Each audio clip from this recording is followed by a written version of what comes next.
ಪುತ್ತೂರು ಶಾಸಕ ಅಶೋಕ್ ರೈ ಅವರಿಗೆ ದಿಲ್ಲಿಯಿಂದ ವ್ಯಕ್ತಿಯೊಬ್ಬ ಕರೆ ಮಾಡಿ ಬೆದರಿಕೆಯೊಡ್ಡಿದ ಘಟನೆ ನಡೆದಿದೆ. ಈ ವಿಚಾರವನ್ನು ಶಾಸಕ ಅಶೋಕ್ ರೈ ಅವರೇ ಖುದ್ದು ಪತ್ರಿಕಾಗೋಷ್ಠಿಯಲ್ಲಿ ಬಹಿರಂಗಪಡಿಸಿದ್ದಾರೆ. ಶ್ರೀ ಮಹಾಲಿಂಗೇಶ್ವರ ದೇವಸ್ಥಾನದ ಸಮೀಪ ಬಲ್ನಾಡ್ ಕ್ಷೇತ್ರದ ಉಳ್ಳಾಲ್ತಿ ದೈವದ ಕಿರುವಾಳು ಭಂಡಾರ ಬರುವ ದಾರಿಯಲ್ಲಿದ್ದ ಹಳೆಯ ಕಟ್ಟಡವನ್ನು ಭಾಗಶಃ ಕೆಡವಿದ ವಿಚಾರದಲ್ಲಿ ಈ ಬೆದರಿಕೆ ಕರೆ ಬಂದಿದೆ ಎಂದು ಶಾಸಕರು ಹೇಳಿದರು.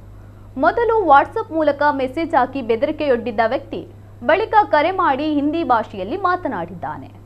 ನೀವು ಖಾಸಗಿಯವರ ಜಾಗಕ್ಕೆ ಪ್ರವೇಶ ಮಾಡಿದ್ದೀರಿ. ನಾನು ದಿಲ್ಲಿಯಿಂದ PMO ಕಚೇರಿ ಸಹಾಯದಿಂದ ಈ ಕರೆ ಮಾಡುತ್ತಿದ್ದೇನೆ ಎಂದು ವ್ಯಕ್ತಿ ತಿಳಿಸಿದ್ದಾನೆ. ಆತನಿಗೆ ಸರಿಯಾಗಿ ಉತ್ತರ ಕೊಟ್ಟಿದ್ದೇನೆ. ಕೊನೆಗೆ ನಾನು ಆದಾಯ ತೆರಿಗೆ ಇಲಾಖೆಯಿಂದ ಮಾತನಾಡುತ್ತಿರುವುದಾಗಿ ಹೇಳಿದ್ದಾನೆ. ನಾನೇನು ತಪ್ಪು ಮಾಡಿಲ್ಲ. ಆಗಿರುವಾಗ ಆದಾಯ ತೆರಿಗೆ ಇಲಾಖೆಯ ಭಯ ನನಗೇಕೆ ಎಂದು ಉತ್ತರಿಸಿದೆ ಎಂದರು. ಬೆದರಿಕೆ ಕರೆ ಬಂದಿರುವ ಬಗ್ಗೆ ಪೊಲೀಸ್ ದೂರು ನೀಡಿಲ್ಲಬೇಕೆ ಎಂಬ ಪ್ರಶ್ನೆಗೆ ಉತ್ತರಿಸಿದ ಅವರು, ಇಂಥದ್ದನ್ನೆಲ್ಲ ನಾನು ಗಂಭೀರವಾಗಿ ಪರಿಗಣಿಸಿಲ್ಲ ಎಂದರು. ಮಹಾಲಿಂಗೇಶ್ವರ ದೇವರ ಕಾರ್ಯಕ್ಕೆ ಬೇಕಾಗಿ ನಾನು 100 ಕೇಸು ಕೂಡ ಹಾಕಿಸಿಕೊಳ್ಳಲು ಸಿದ್ಧ ಎಂದವರು ನುಡಿದರು.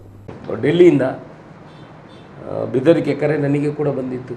ಏನು ಅಧಿಕಾರವನ್ನು ಬಳಸಿ ಪ್ರೈವೇಟ್ ಜಾಗದ ಮೇಲೆ ಬರ್ತಾ ಇದ್ದೀರಿ, ನಿಮ್ಮನ್ನು ನೋಡಿಕೊಳ್ತೇನೆ. ನಾನು PMO ಆಫೀಸಿನ ಸಪೋರ್ಟಿನಿಂದ ಮಾತಾಡ್ತಾ ಇದ್ದೇನೆ. I am calling on support of PMO office Delhi ಅಂತ ವಾಟ್ಸಪ್ ಮೆಸೇಜೆಲ್ಲ ಕಳಿಸಿದರು, ಫೋನ್ ಮಾಡಿದರು. ಅದಕ್ಕೆ ನಾನು ಹೇಳಿದೆ, ನಾನು ಎಲ್ಲದನ್ನು 5 ವರ್ಷದ ಹಿಂದೆಯೇ ನೋಡಿ ಬಂದಿದ್ದೀನಿ. ನೀವು ಈಗ PMO ಆಫೀಸನ್ನು ನೋಡಿರ್ಬೋದು. ನಾನೊಂದು 35 ಸಲ PMO ಆಫೀಸ್ ಒಳಗಡೆ ಹೋಗಿ ಬಂದವನು. ಆನಂತರ ಅವರು ಹೇಳಿದರು, ನಾನು ಇನ್ಕಮ್ ಟ್ಯಾಕ್ಸ್ ಆಫೀಸರು, ನಾನು ಯಾರಿಗೂ ಬುದ್ಧಿ ಕಲಿಸ್ತೇನೆ.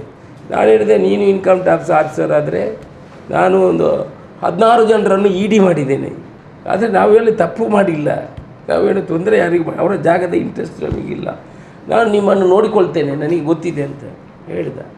ಆಯ್ತಪ್ಪ, ಪುತ್ತೂರಿಗೆ ಬಾ, ನೀನು ನೋಡಿಕೊಳ್ಬೋದು.